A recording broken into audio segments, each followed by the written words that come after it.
What if taking care of yourself actually helped you show up better for everyone else? I'm Janet Jacks, Coach Janet J, and this is your next best step. This podcast is about real doable shifts that help you breathe easier and move forward one step at a time. If you've been carrying the weight of too much for too long and waiting for things to calm down before you start caring for yourself, this is your sign. The time is now. Let's begin where you are. You were made for more than just surviving. Charisma has been sold to us like it is personality glitter. Big energy, big stories, big presence. But real charisma, it is quieter than that. Real charisma is warmth plus steadiness. And here is the relief for those of us who love meaningful conversation over performance. Charisma can feel like you. Have you ever had a conversation that felt fine, and then another one that instantly felt comfortable, like you could finally breathe? That difference?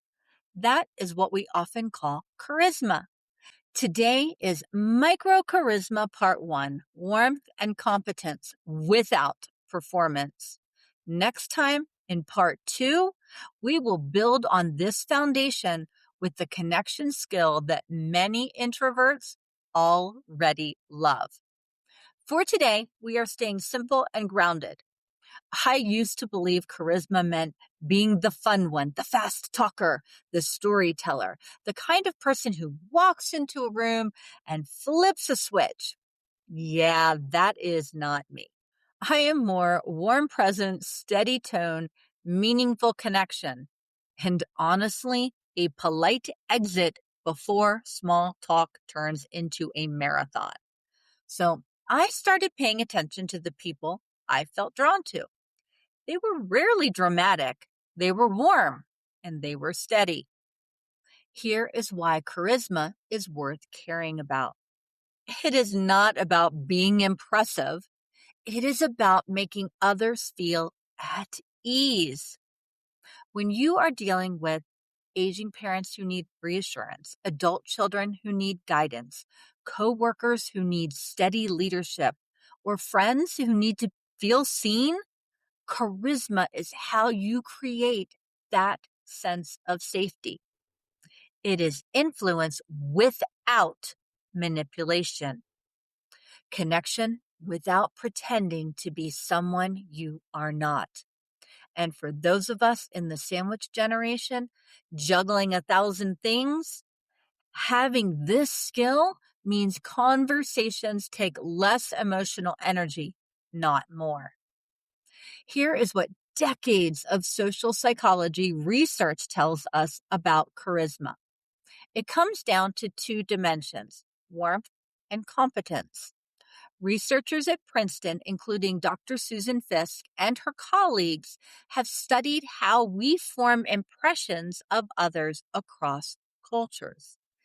And these two dimensions show up consistently. Warmth answers, are you safe? Are you for me? Competence answers, are you steady? Can I trust you? When someone gives off both kindness and steadiness, people relax. They feel seen and they feel safe. That is charisma without pretending to be someone you are not. Here is the encouraging part. Charismatic behaviors are learnable. Leadership researcher Dr. John Autonicus and his team at the University of Lausanne tested this directly.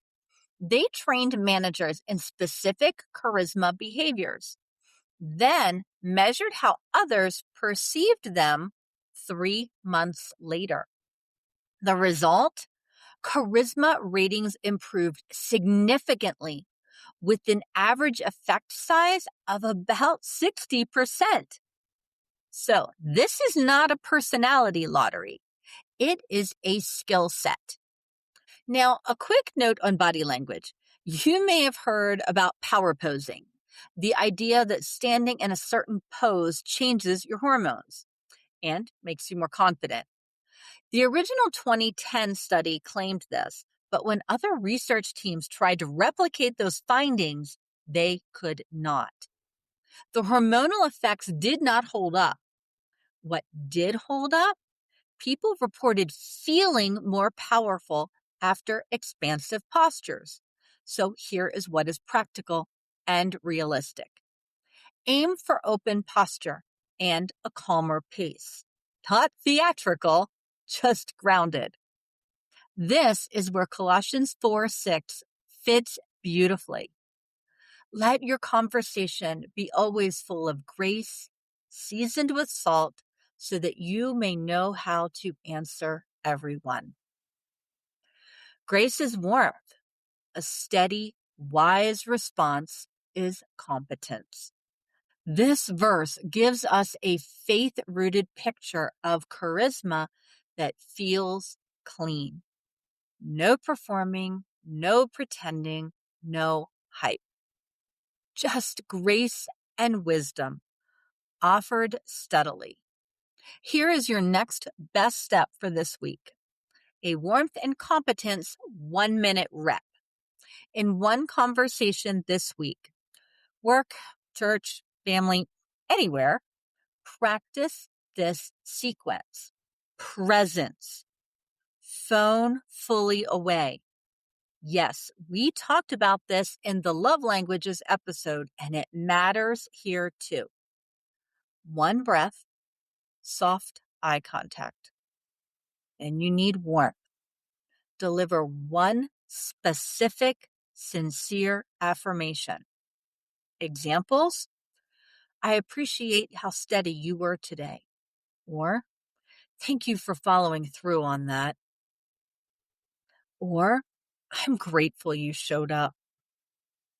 Competence. Add 1 calm, clear line that signals steadiness. Here is what I'm focused on next. The next step is simple. I will handle this part by Friday and circle back. That is the whole rep. Warmth and competence in 1 minute. And of course, your 4 health pillars. Mental, you are building a repeatable skill instead of overthinking your personality. Emotional, warmth lowers social friction and steadiness builds trust. Physical, slower pace and relaxed posture reduces tension in your body. Spiritual, your conversation becomes full of grace, aligned with Colossians 4:6. If this feels a little awkward at first, that is normal. A new skill often feels mechanical before it feels natural. Your goal is simple. People leave your presence feeling valued and steadied. That is authentic charisma.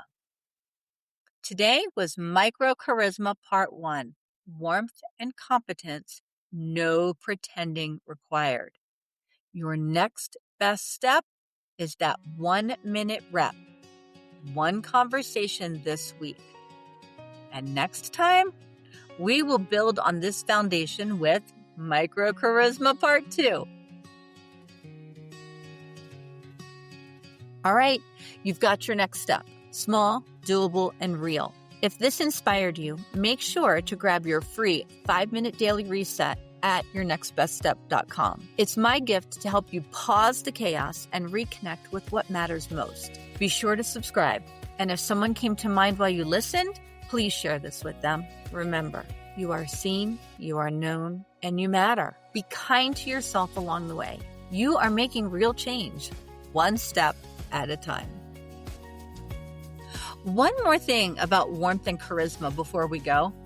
Research shows that people who are high in both warmth and competence trigger admiration. Here is what is interesting. People who are high in competence but low in warmth, they trigger envy. And people who are high in warmth but low in competence, they trigger pity. So if you have ever wondered why some highly successful people are not well liked, or why some really kind people are not taken seriously, it is often because one dimension is missing. The sweet spot? Both grace and wisdom, warmth and steadiness. That is the combination that makes people feel both safe and inspired around you.